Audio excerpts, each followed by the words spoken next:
In this video, we will be showing you how to replace the air filters on a DIY air cleaner unit. You likely have noticed that the filters start to look very dirty after being in use for a few months, and you might also be wondering whether it still works and how to know when to change the filters. Aerosol scientists and engineers have studied the performance of these units over time, and after 7 months, the flow rate was not lower and the filtration efficiency was not lower. Based on this data, we recommend changing out the filters once every 6 to 10 months depending on a variety of environmental factors. For most average classroom settings, a DIY air cleaner should last for 10 months. Average classroom settings include windows being closed, HVAC systems running, low fan settings being used during normal school hours throughout the school year.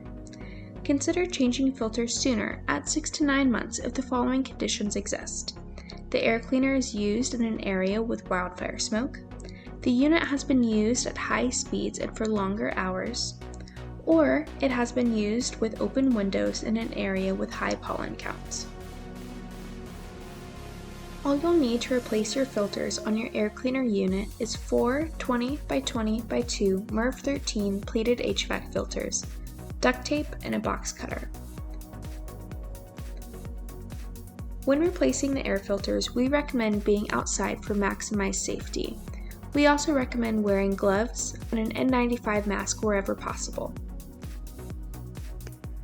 You are going to cut the duct tape from the bottom of the fan that connects the 4 filters. Be careful not to cut the cord from the fan. If you do not own a box cutter or scissors to accomplish this task, you should be able to simply pull off the tape.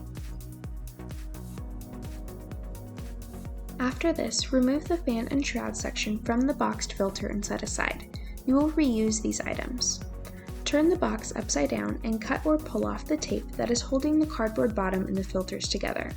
Set the piece of cardboard aside to reuse it. Using the box cutter, slice the tape in the crevices between each filter to separate all 4 filters from one another. Carefully stack them together and place it gently into an open trash bag without any shaking or compressing of the filters. This prevents any dust or particles being released into the air.